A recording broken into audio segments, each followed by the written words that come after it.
I don't know what made me agree to house sit for Mrs. Appleton. Maybe it was the extra cash. Maybe it was guilt, knowing she was the only one in town who still brought casseroles when someone was sick. Either way, there I was, alone in a creaky Victorian house on the outskirts of our sleepy little town. The night started out fine. The house was huge, with floors that groaned under your weight, walls lined with faded floral wallpaper, and the kind of heavy silence that presses against your ears.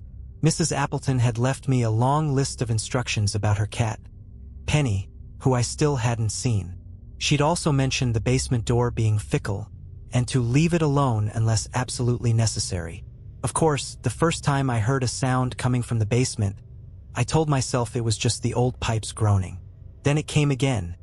This time, a dragging noise, like furniture scraping against the floor. Penny? Maybe she was trapped down there. I grabbed my phone, turned on the flashlight, and opened the door. The basement stairs stretched down into a darkness that swallowed the weak glow of my flashlight. The air immediately changed as I descended, becoming damp and heavy, carrying a faint metallic tang that I couldn't place. Each step creaked loudly beneath my feet, the sound echoing in the silence. "Penny," I called, my voice thin and uncertain. No response. The dragging noise came again, sharper this time, sending a chill crawling up my spine. I reached the bottom of the stairs and swung the light around the room. It was a typical basement. Cement floor, exposed beams, and an assortment of old furniture shrouded in dusty sheets. Nothing seemed out of place. Then, my flashlight beam caught something that froze me in my tracks. At the far end of the room, the sheet covering an antique vanity was moving. Not in the way fabric shifts in a draft. No, it was deliberate, a slow, rippling motion, as though something was under it. My heart pounded in my chest, and my feet felt rooted to the spot. "Penny," I tried again, my voice barely more than a whisper. The sheet went still. I held my breath, the silence pressing against my ears. Summoning every ounce of courage, I took a step closer. My phone's light trembled in my hand as I reached for the sheet. I could hear my own heartbeat, a frantic drumbeat in the oppressive quiet. Just as my fingers grazed the fabric, the dragging noise erupted again, this time directly behind me. I spun around, dropping my phone in the process. The flashlight beam skittered across the floor before settling on a shadow that didn't belong. It wasn't Penny. The shadow moved, stretching unnaturally tall against the wall. My blood turned to ice as I realized it wasn't being cast by anything in the room. It shifted and twisted, detached from logic, defying the laws of light. Then it lunged. I stumbled back, falling hard against the concrete floor as the shadow closed the distance. My breath caught in my throat, and I clawed for my phone. The light was weak, barely illuminating the shape now towering over me, its edges writhing like smoke caught in a violent wind. "Stay back," I shouted, my voice cracking with fear. The shadow stopped abruptly, looming just inches away. Then slowly it began to morph. A face emerged, pale and hollow-eyed, its features shifting and indistinct, like a reflection in rippling water. Its mouth stretched open, wider than should have been possible, revealing a dark void that seemed to suck in the very air around me. I scrambled to my feet, backing toward the stairs. The creature didn't follow but instead pointed, a long, spindly finger of inky blackness, toward the far corner of the basement. I didn't want to look, but my eyes betrayed me. The beam of my flashlight wavered as I turned it toward the corner, where an old wardrobe stood, its door slightly ajar. The dragging noise came again, faint but unmistakable, emanating from within. "No," I whispered, shaking my head. Every instinct screamed at me to run, to get out of the house, but my legs felt like lead. The shadow tilted its head, as if amused by my hesitation, and then it moved again, this time merging with the floor, seeping into the cracks like oil. I blinked, and it was gone. The basement was silent once more, but the sense of wrongness lingered, heavier than ever. My shaking hand gripped the doorknob of the wardrobe. Part of me knew I shouldn't open it.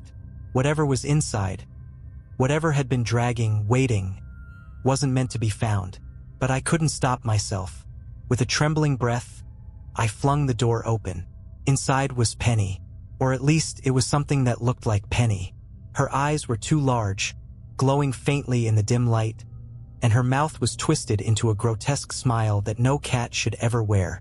She hissed, a low, guttural sound that didn't belong to anything natural. And then she spoke. "Leave the house, now." My mind reeled, rejecting what I'd just heard. Cats don't talk. Cats can't talk. Yet there Penny sat, her unblinking, two large eyes fixed on mine, her twisted grin growing wider. "Leave now," she repeated, the voice unervingly human but layered with a guttural undertone, like two people speaking in unison.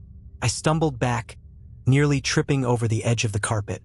My flashlight flickered, the beam dimming as if the very air was draining its energy.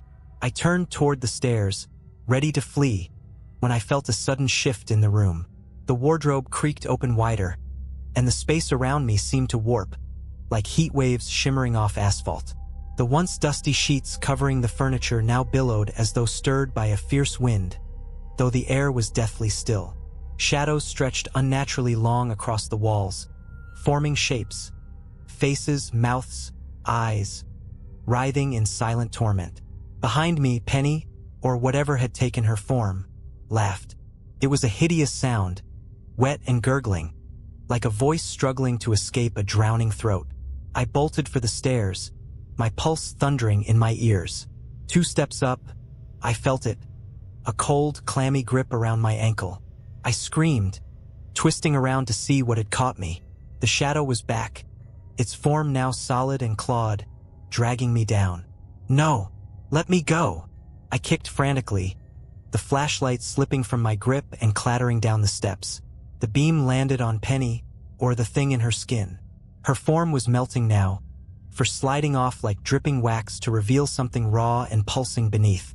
She opened her mouth again, impossibly wide, and let out a shriek that rattled the walls. The shadow yanked harder, pulling me closer to the wardrobe. Its door gaped open like a hungry maw, and from the darkness inside, faint whispers began to echo. They weren't in English. They weren't in any language I'd ever heard, but they burrowed into my brain like splinters. I reached for the banister, gripping it with every ounce of strength I had left. "You're not real," I shouted, my voice shaking. "This isn't real." The whispers grew louder, the shadow's grip tightening, icy cold seeping into my skin. Just when I thought I couldn't hold on any longer, the basement door above me slammed open. "Get out of there!" a voice bellowed. It was Mrs. Appleton. She stood at the top of the stairs, holding a lantern that burned with an unnatural blue light. The moment the glow hit the basement, the shadow recoiled with an ear-piercing screech, releasing me. Penny let out a final, guttural hiss before her body collapsed, limp and lifeless. The warped, billowing air stilled. The shadows retreated to the corners, fading like mist in the morning sun. "Come on now," Mrs. Appleton shouted, waving me up the stairs. I didn't need to be told twice. I scrambled up the steps, heart hammering, and bolted past her into the safety of the kitchen. She slammed the door shut behind me, twisting the lock with shaking hands. "What the hell was that?" I demanded, my voice hoarse. Mrs. Appleton sighed, her face pale but calm. "I told you not to mess with the basement." I stared at Mrs. Appleton, my chest heaving. "That wasn't in your instructions. What was down there? What was that thing?" She didn't answer right away. Instead, she set the lantern on the table, its eerie blue flame casting long, wavering shadows across the room. "It wasn't supposed to wake up," she muttered almost to herself. "Not yet."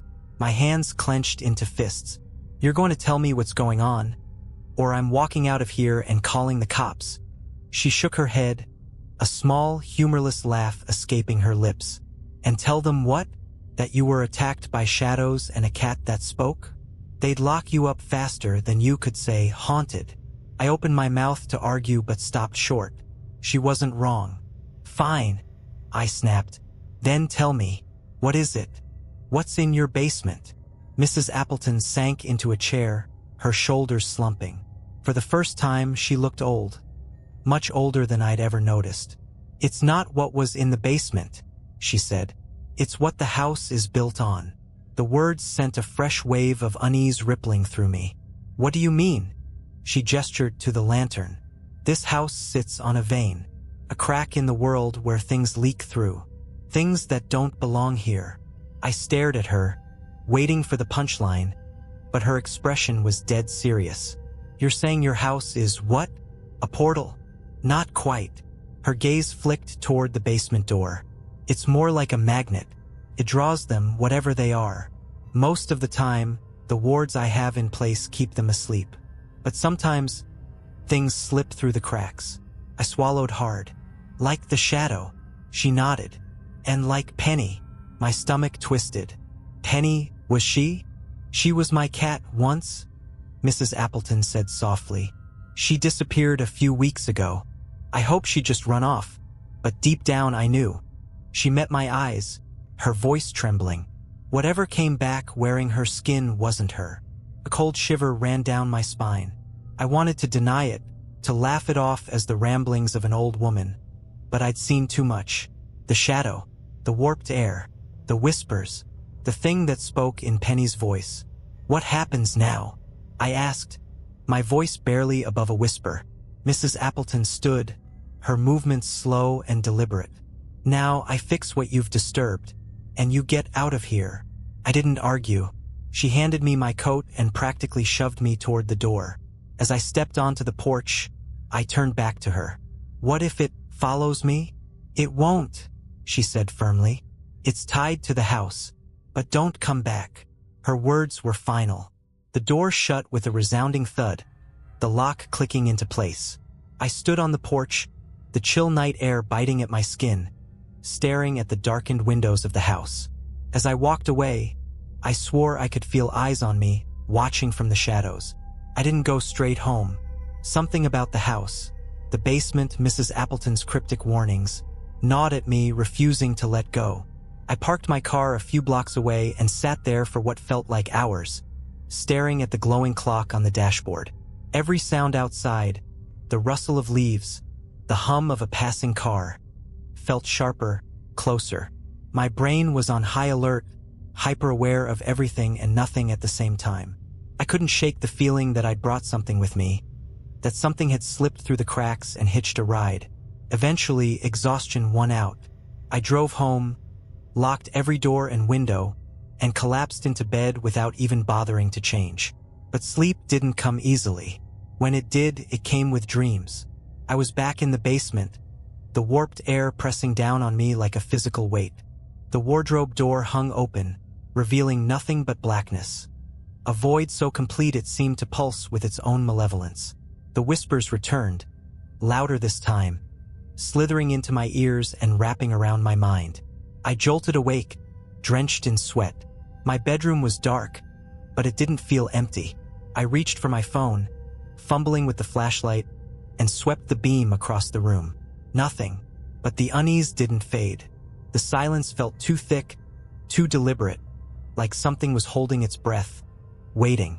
I tried to shake it off. "It's just the stress," I whispered to myself, my voice trembling. "You're fine. You're safe." Then I heard it, the dragging noise. My breath caught, and my heart threatened to hammer its way out of my chest. It was faint but unmistakable, coming from somewhere downstairs. The sound of something heavy being pulled across the floor. I told myself not to move, stay in bed, call someone, anyone. But instead, I found myself slipping out from under the covers, feet touching the cold hardwood. The flashlight trembled in my hand as I crept to the door. I pressed my ear against it, straining to hear over the blood pounding in my ears. The dragging sound came again, louder this time, closer. I shouldn't have opened the door. I know that now, but in that moment, logic and fear collided, leaving me with nothing but a bone-deep need to know. The hallway was empty, bathed in the faint glow of the streetlight filtering through the curtains. I stepped out, my breath hitching with every creak of the floorboards. The sound led me toward the living room, and there it was, the shadow. It was no longer just a dark smudge on the wall. It had formed now, rising up from the floor like a pillar of smoke. Its head tilted toward me, and the room grew impossibly cold. My flashlight flickered, struggling against the oppressive darkness. "You should have stayed away," a voice rasped, low and guttural, emanating from everywhere and nowhere. I stumbled back, the light slipping from my grasp and clattering to the floor. The shadow surged forward, its form twisting and stretching, and I felt its icy tendrils wrap around me. My chest tightened, and my vision blurred. I don't remember much after that. Just the sound of my own screams and a blinding flash of light as the shadow recoiled. When I came to, it was morning. The living room was empty, bathed in warm sunlight, but the memory of the shadow lingered, sharp and vivid. On the coffee table, my phone buzzed. A message from an unknown number. "Don't go back to the house. It's awake now." I didn't need to ask who had sent it. The message sent a chill racing through me. I stared at the screen, my pulse pounding in my ears.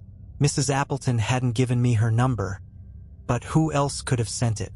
My hands trembled as I typed back, "What do you mean it's awake? What's going on?" The response came almost instantly, as though whoever sent it had been waiting. "Get rid of anything you took from the house. Don't ask questions. Just do it." I froze. My mind raced back to the night before, to the chaos in the basement. I hadn't taken anything, or had I? My jacket, the flashlight. Could something have clung to them? Or worse, to me? Before I could respond, another message appeared. "Check your left pocket." The room seemed to tilt. My left pocket? Slowly, I reached down and slipped my hand inside. My fingers brushed something smooth and cold. I pulled it out, heart hammering. It was a small key. I didn't recognize it. It wasn't mine, and it hadn't been in my pocket when I left for Mrs. Appleton's house. But now, here it was, gleaming dully in the morning light, its shape unfamiliar and unsettlingly sharp. The phone buzzed again. "It's not yours. It never was. Burn it." I shot to my feet, the key clattering onto the table. My instincts screamed at me to listen, to destroy it, get it out of my life, out of my house, but something else held me back. A morbid curiosity. What did it unlock? Why was it left for me to find? The key sat there, innocent and still, but its presence felt wrong, as if the air around it had turned sour. And then the dragging sound came again. This time it wasn't faint or distant. It was right outside my door. I grabbed my phone and the key, shoving them into my pocket. I didn't wait to see what was out there. I bolted for the back door, not stopping to put on shoes or even think about where I was going. The morning sun felt foreign on my skin as I stumbled onto the street. I kept running until I reached the edge of town, my lungs burning. Only then did I dare to look back. The street was empty, calm. Birds chirped. Neighbors tended to their lawns. But I knew better. I pulled out my phone, hands shaking as I sent another message. "I have the key. What do I do now?" This time there was no response. I didn't go home that night. I drove out to the next town over and checked into a motel, my eyes darting to every shadow and flickering light. The key felt heavier with every passing hour, its weight pulling at my pocket like an anchor. By midnight, I couldn't take it anymore. I drove to an empty field on the outskirts of town, a can of gasoline and a box of matches in hand. The air was crisp, the stars cold and indifferent above me. I placed the key on the ground, doused it with gasoline, and struck a match. The flame danced in the breeze as I dropped it onto the key. The fire roared to life, brighter and hotter than it should have been for something so small. The flames twisted unnaturally, writhing like living things. A scream, high-pitched and inhuman, ripped through the night, echoing across the empty field. My hands flew to my ears, but it didn't help. The sound burrowed into my skull, relentless and unbearable. And then, just as suddenly, it stopped. The fire died out, leaving nothing but scorched earth where the key had been. My phone buzzed. "Good. Don't go back. Ever." This time, I deleted the message. I wish I could say that was the end of it, that I went home, put it behind me, and moved on. But even now, weeks later, I can't shake the feeling that I'm being watched. Shadows seem longer than they should be. Lights flicker when I'm alone. And at night, when the house is quiet, I still hear it. The dragging sound. Weeks turned into months, but the unease never left. I moved into a new apartment, far from the town and far from Mrs. Appleton's house. I told myself it was over. The key was gone, the warnings heeded. Yet the world never felt quite right anymore. The dragging sound followed me. At first, it was faint, almost easy to dismiss. A heavy chair scraping across the floor in the apartment above. Pipes groaning in the walls. But it always came late at night, in those moments when sleep was just about to take me. I tried to ignore it, to drown it out with white noise or music, but the sound would creep through. It wasn't just in my head. I knew that much, and it wasn't random. The dragging had a pattern, a deliberate rhythm, like it was moving closer. Then one night I saw it. I had been staring at the ceiling for hours, too uneasy to close my eyes.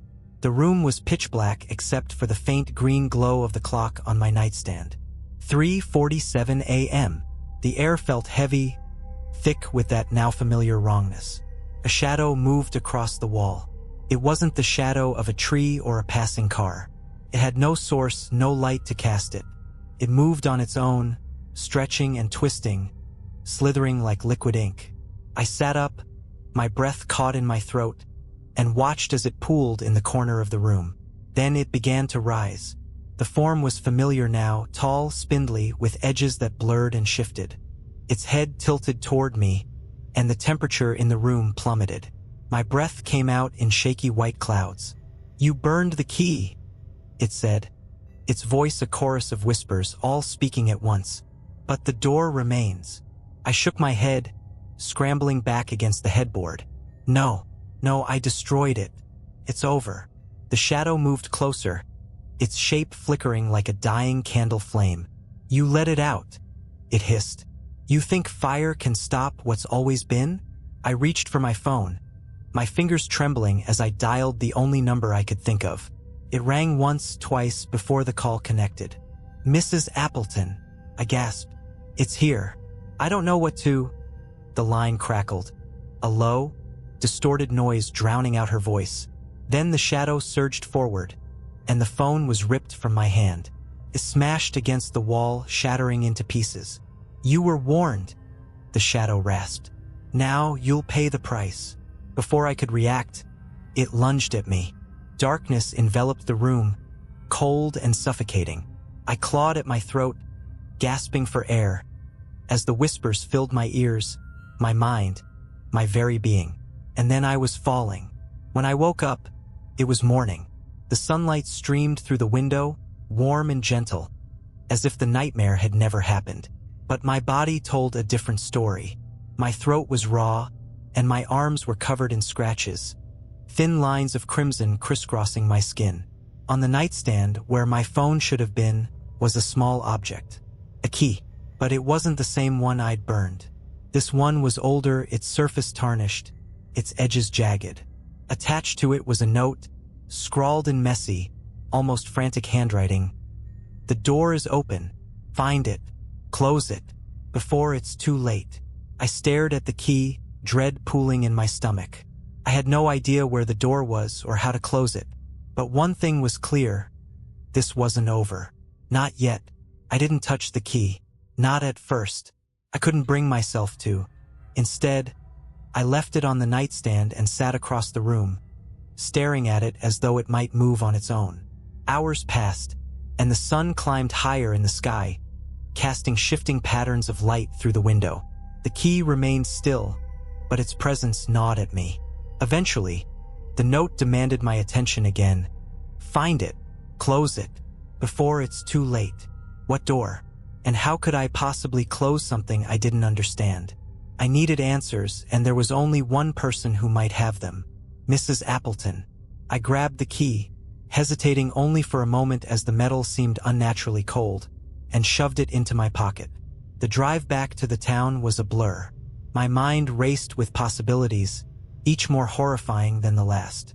By the time I reached her house, my knuckles were white on the steering wheel. The house was as I remembered it. Old, imposing, and soaked in the eerie weight of history. The windows stared back at me like unblinking eyes, and the porch seemed to sag a little lower, as though the house had grown tired. I knocked on the door. No answer. I knocked again, harder this time. "Mrs. Appleton," I called, my voice echoing across the quiet street. "It's me. I need to talk to you." Still nothing. I tried the doorknob, expecting it to be locked. To my surprise, it turned easily, the door swinging inward with a soft creak. The air inside was stale, heavy with the scent of old wood and something faintly metallic. "Mrs. Appleton?" I stepped inside, my voice barely above a whisper. The house was silent, eerily so. No ticking clock, no hum of appliances, just an oppressive stillness that pressed against my ears. I moved through the rooms, each one more unsettlingly empty than the last. Her belongings were all there, untouched, as though she'd simply stepped out for a moment. But the layer of dust on the furniture told a different story. Then I saw it. The basement door was wide open. I stared at it, my pulse quickening. The key in my pocket seemed to grow heavier, a subtle warmth radiating from the metal. Every instinct screamed at me to turn around, to leave and never look back. But the note's words echoed in my mind. "Find it. Close it. Before it's too late." I descended the stairs, the familiar creak of the wood beneath my feet sending shivers up my spine. The basement looked the same as before, dark, damp, and cluttered with shrouded furniture. But something was different this time. In the center of the room stood a door. It hadn't been there before. It was tall, impossibly so, with a frame carved from gnarled, blackened wood that seemed to writhe and twist when I looked at it too long. Symbols were etched into its surface, ancient, unreadable glyphs that pulsed faintly with an otherworldly light. The key in my pocket burned hot against my skin. I pulled it out, holding it up to the door. The glyphs flared brighter, as if acknowledging the key's presence. I didn't want to do this. Every fiber of my being screamed to run, to destroy the key and never think about this place again. But I knew it wouldn't matter. Whatever was behind that door had already started to seep through. With trembling hands, I slid the key into the lock. The metal groaned as it turned, each movement sending a jolt through my body.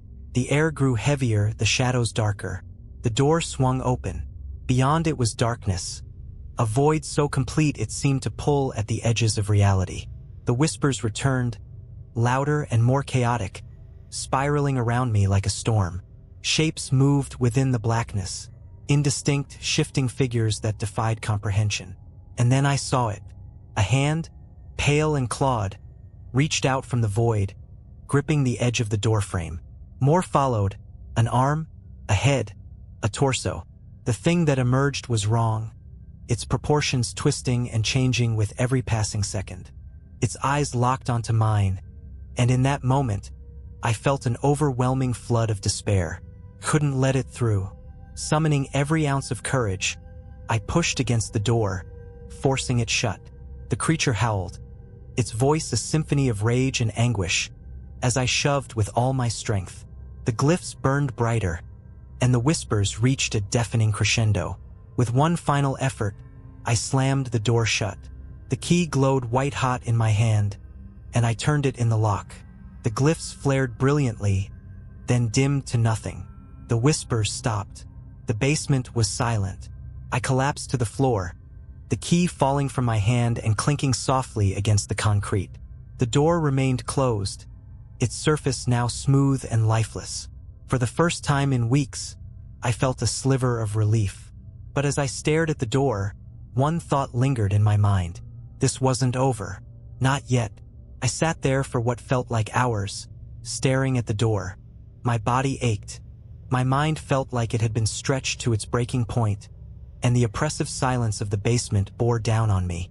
The key lay on the ground, blackened and cracked, its purpose seemingly fulfilled.